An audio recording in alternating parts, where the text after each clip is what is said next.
আসসালামু আলাইকুম। আজকে যে জিনিসটা আপনাদের সাথে শেয়ার করবো সেটা হচ্ছে WhatsApp এর নতুন একটা আপডেট এসছে, মারাত্মক একটা আপডেট। আগে যে আমরা চ্যাট করতাম এটা কিন্তু WhatsApp দেখতে পারতো এবং Google-ও এটা চলে যেত। Google-ও কিন্তু এটা দেখতে পারতো। বর্তমানে কিন্তু নতুন একটা আপডেট এসছে end to end encrypted। এটা যদি আপনি চালু করে দেন তাহলে কিন্তু WhatsApp ও আপনার যে মেসেজগুলো আছে ওগুলো রিড করতে পারবে না বা Google-ও দেখতে পারবে না। অন্য কেউ তো দূরের কথা। তো এটা কিভাবে চালু করবে এ বিষয়ে আমি কথা বলবো। মোবাইল স্ক্রিন শেয়ার করে আপনাদের দেখিয়ে দেবো এটা কিভাবে চালু করবে। তো চলুন মূল ভিডিওতে চলে যাচ্ছি। মূল ভিডিওতে যাওয়ার আগে আপনাদের বলছি এরকম ইনফরমেটিভ ভিডিও কিন্তু আমার চ্যানেলের প্রতিদিন আপলোড। আপনারা যদি মিস না করে যান তাহলে অবশ্যই চ্যানেলটিকে সাবস্ক্রাইব করে রেখে দেন। ফিরছি।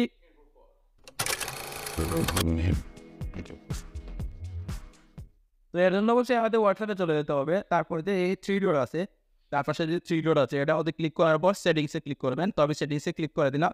তারপর যে এই প্রাইভেসি সেটিংটা আছে এটার মধ্যে আপনি ক্লিক করে দিবেন। তারপর উপরের দিকে দেখতে পারবেন ও আকারে প্রাইভেসি সেকার একটা অপশন আছে, ওই অপশনের মধ্যে আপনি ক্লিক করে দিবেন।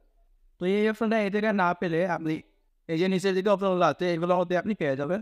তো এগুলোর মধ্যে যদি পেয়ে যান প্রাইভেসি সেটআপ যে অপশনটা আছে এটা হচ্ছে আপনি ক্লিক করে দিবেন।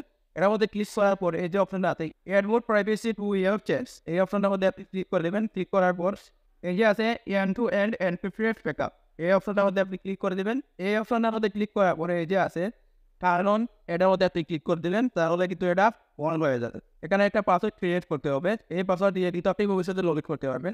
এই যে সুবিধাটা এটা কিন্তু বর্তমানে পাওয়া যাচ্ছে, আগে কিন্তু এটা পাওয়া যাচ্ছে। তো পাসওয়ার্ডটা কিন্তু আপনাকে দুবার টাইপ করতে হবে।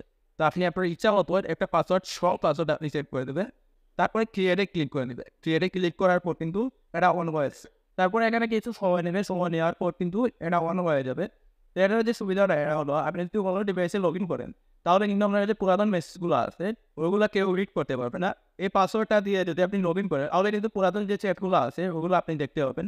এই পাসওয়ার্ডটা সেট করার আগ পর্যন্ত কিন্তু পুরাতন যে মেসেজগুলো আছে ওগুলো কোনোভাবেই শো করবে না। তো এই হচ্ছে সুবিধা।